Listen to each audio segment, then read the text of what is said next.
군납업체에서 패션계로 화려하게 데뷔해 밀리터리 웨어의 표준을 세운 브랜드.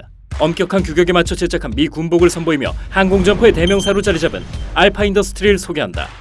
1957년 회계사였던 사무엘 갤버는 군수 제조업체를 운영하고 있던 로버트 레인과 함께 군복 제조업체인 돕스 인더스트리를 설립한다. 2년 동안 로버트 레인을 지켜보며 그의 노하우를 습득한 사무엘 갤버는 1959년 독립적으로 알파 인더스트리를 설립, 이후 미 국방부와 공군파카 N3B에 납품을 계약하며 군복을 만들게 된다. 작은 공장을 세계적 기업으로 성장시킨 건 알파 인더스트리의 대표 상품 MA1. 당시 조종사들이 입었던 양털 가죽 재킷은 무겁고 부피가 큰데다 피나 땀으로 젖게 되면 얼어버려 실용성이 떨어지는 불편함이 있었다. 단점을 보완하고자 수많은 연구 끝에 탄생한 것이 바로 얇고 가벼우면서도 따뜻한 MA1.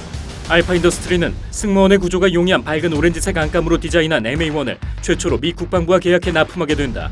1965년 미군이 개발한 M65 야전상의를 최초로 수주하며 25년 동안 미군의 야전상의를 공급했고, MA1의 전신인 B-15를 비롯한 다양한 군복을 제작하며 군수업체로 입지를 다진다. 철저히 군인만을 위한 옷을 제조하던 알파 인더스트리는 아주 우연히 패션업계로 들어서게 된다. 1970년 항공재킷 MA1과 M65 야전상의가 군용품 시장과 중고시장에 유통됐는데 추운 날씨에도 가볍게 입을 수 있는 편리성으로 대중의 인기를 얻었고, 곧 고품질인 미국 군복을 원하는 소비자들 사이에서 알파 인더스트리의 인지도가 쌓이기 시작한다. 군용과 상업용 재킷의 차이는 단 하나, 바로 라벨. 상업용 의류엔 라벨의 3줄을, 군용 의류엔 1줄만 표시해 차이를 두었다.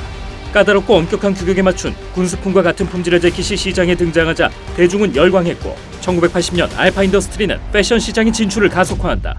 냉전 종식 후 미국에선 음악과 예술, 패션의 혁명인 힙합이 유행한다. 1980년대 런 DMC를 시작으로 대부분의 힙합 아티스트들이 항공 재킷을 착용했고, 항공 재킷은 스타일의 아이콘이자 패션 아이템으로 자리 잡는다. 1990년대 길거리에서 알파 인더스트리는 제2의 전성기를 맞았고, 밀리터리 룩이 스트릿웨어로 자리 잡으며 점점 더 대중들이 찾는 브랜드가 되었다.